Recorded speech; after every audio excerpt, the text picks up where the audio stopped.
გამარჯობა, ცუგობარი ისევ თქვენთანაა და დღეს კვლავ კინოლოგი ყავს სტუმრად.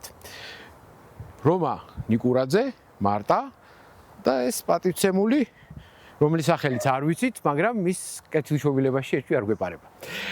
დღეს უნდა ვილაპარაკოთ ისეთ მნიშვნელოვან საკითხზე, რომელიც მაგალითად ჩემს ცხოვრებას რაც ძაღლი მყავს, მას მერე გაზდევს ლაიტმოტივად. ეს არის ძაღლის მხრიდან საჭმლის ქურდობა.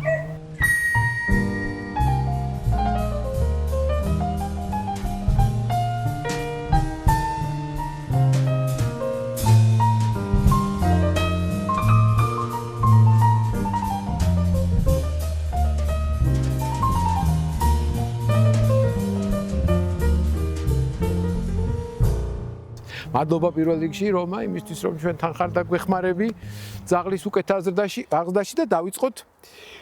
მოდი საიდან დავიწყოთ? იცი ცოტა უფრო ფილოსოფიური შეკითხვიდან დავიწყოთ. ზოგი ძაღლი იპარავს საჭმელს.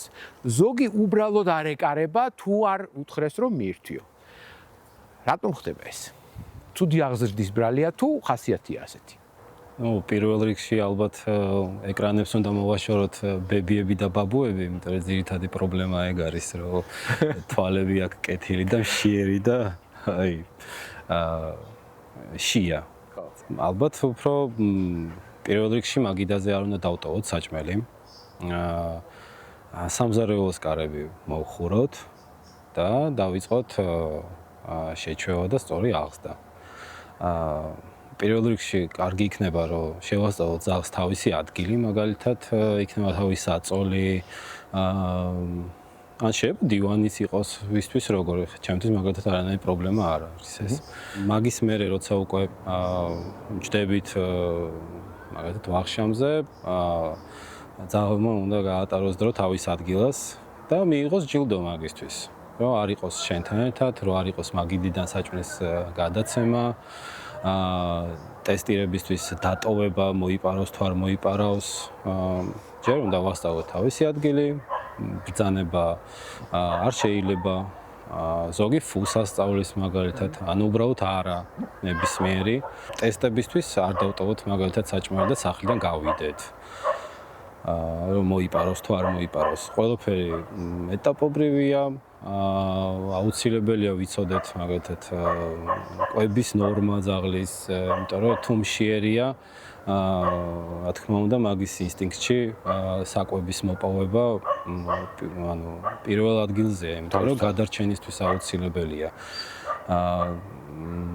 გავითვალისწინოთ ზოომაწონა, ვეტერინართან კონსულტაცია, არ იყოს ძაღლი ძალიან გამხდარი, ან პირიქით ძალიან გასუქებული.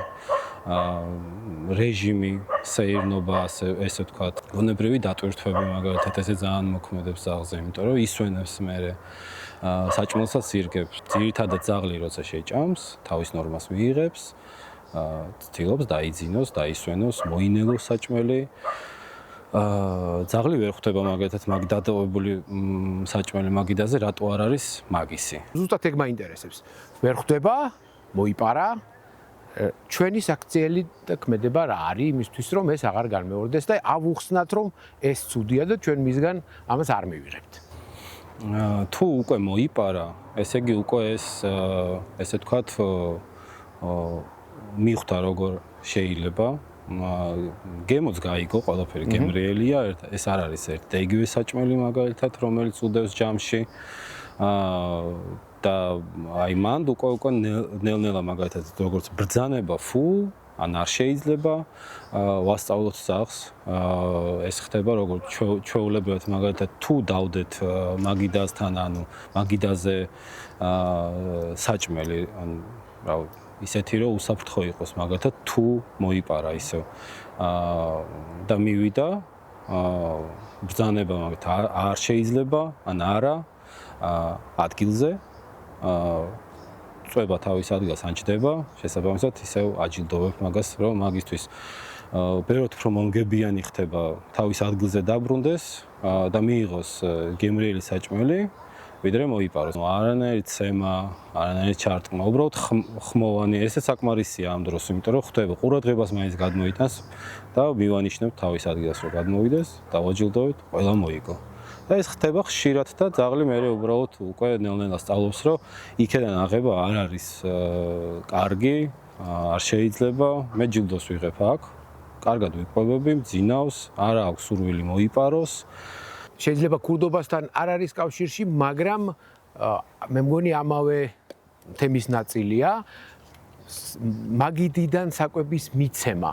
არის თუ არა წამახალისებელი რომ ადრე თუ გვიან მერე კიდე მოიპაროს. თუ მაგიდიდან ჭამის დროს ძაღლს ვაძლევთ ჩვენ საჭმელს, ან თუნდაც ჩვენი საჭმელი არ იყოს, თავისივე სნექი იყოს, ან თავისივე საჭმელი, გემრიელად შეჭამს სხვათა შორის დარწმუნებული ვარ.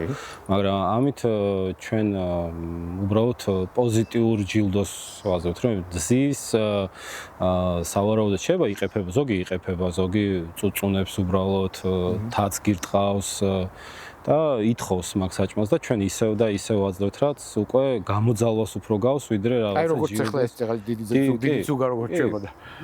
რატომაც არა, შემახსენა უბრალოდ, რომ აქ ვარ, მოეცი. მაგრამ როგორც ეს დიდი ზუგა, მაგათ რაღაცა პერიოდი მაგ საჭმელი ახლა აღარ მივეცი, იმიტომ ალბათ უკვე ბევრი არ დამრჩა მარტასაც თავის წილი შეხვდეს. მიხვდა რომ ჩემგან ვეღარ მიიღებს მაგას, უკვე აღარ დავაინტერესე ისე, იმიტომ ჩემგან არაფერი არ მიიღო და წავიდა თავის საქმეებზე, თავის მეგობრების ანახავად საუბრობ. ანალოგიურად სახშიც მოხდება, როცა არ მიიღებს ჯილდოს მაგიდიდან, მიხვდება რომ არ ეკუთვნის იქედან, თავისი დრო აქვს, ერთი და იგივე დროს ვაჭმევთ, ისე ყოველთვის ერთი და იგივე დროს ვაჭმევთ, ეს არის ძაღლისთვის იდეალური, იმიტომ ძალიან კარგად ცნობს მაგ საათებს, დროებს, მაგის ორგანიზმიც ეწყობა, ელოდება მაგ თავის ნორმას, მიიღებს, ისე ბედნიერია, ისე ვიძინებს, ისე ვისვენებს და აღარც ნერვიულობს ძაღლი, რომ არ მომცეს, მაგისთვის ეს უკვე უბრალოდ დახურული ზონაა. და ყველა ბედნიერია.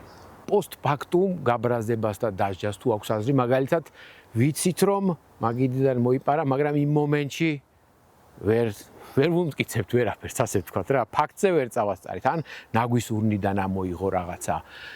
ვიცით რომ და წავასწარით იმასთან, რასაც ჭამს, მაგრამ ვერ წავასწარით უშუალოდ ქურდობაზე. პირველ რიგში სტორის აქციელი იქნება მივხვდეთ. ძაღლი რას ფიქრობს ამ დროს?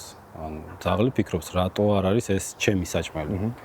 თუ შემიძლია მოვიპოვო, ესე იგი ჩემია, ჩემი სახლია, ჩემი ტერიტორია, ყველგან ჩემი სუნია და რატო არ შეიძლება? მაგიტომაც ჯობია რომ არ დავტოვოთ ეს საჭმელი, ან თუნდაც ნაგვის ურნა არ იყოს მისთვის მისაწვდომი, იმიტომ რომ ისევ და ისევ შეიძლება ისეთი საჭმელი იყოს, ან არჩენების საჭმლის რომ შეიძლება დააზიანოს ელემენტარულად ძაღლი, მაგისთვის კარგია სადმე შევინახოთ ის ადგილას, ან უბრალოდ კარი მოვხუროთ.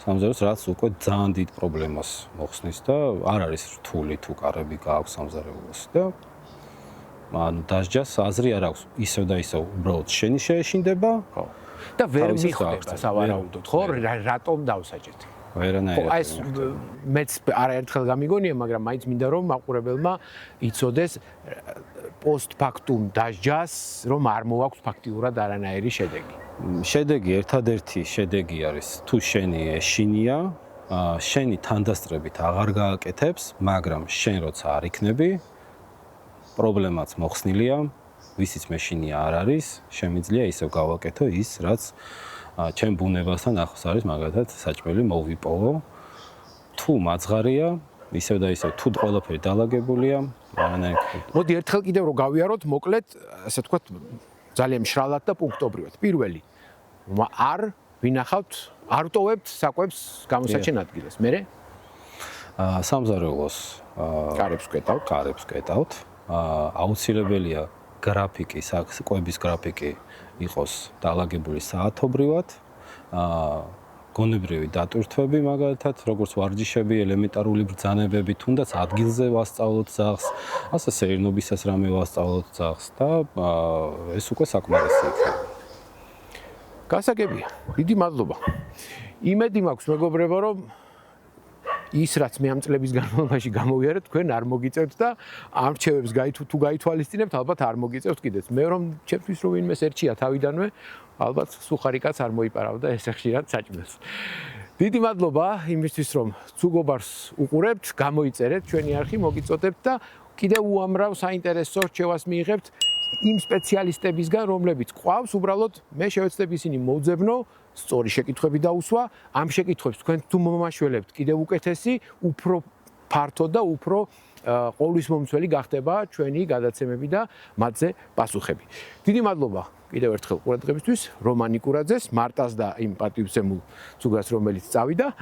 მომავალ შეხვედრამდე. თუ ძაღლს მშრალ საკვებს ხშირად უცვლით, აი 3 რამ რაც უნდა იცოდეთ. პირველი, იმისთვის რომ საკვების შეცვლა სტრესული არ იყოს ორგანიზმისთვის, ახალი საკვები ეტაპობრივად შეურიეთ ძველს. დაახლოებით 1 კვირის შემდეგ, თუ ზოგ გემრიელად მიირთმევს საკვებს, შეგიძლიათ სრულად ახალ რაციონზე გადასვლა. მეორე, დააკვირდით, როგორ ითვისებს ახალ საკვებს ძაღლის ორგანიზმი, როგორია მონელება, ხომ არ უჭირს მარცვლის დაღეჭვა და ასე შემდეგ. მესამე, ყურადღება მიაქციეთ დღიურ ნორმას. საკვები კალორიაში დატანილია ტომრის შეფუთვაზე. თუ ტომრით ტიტულობთ, აუცილებლად გადაამოწმეთ შეფუთვაზე მითითებული დოზირება ძაღლის წონის მიხედვით.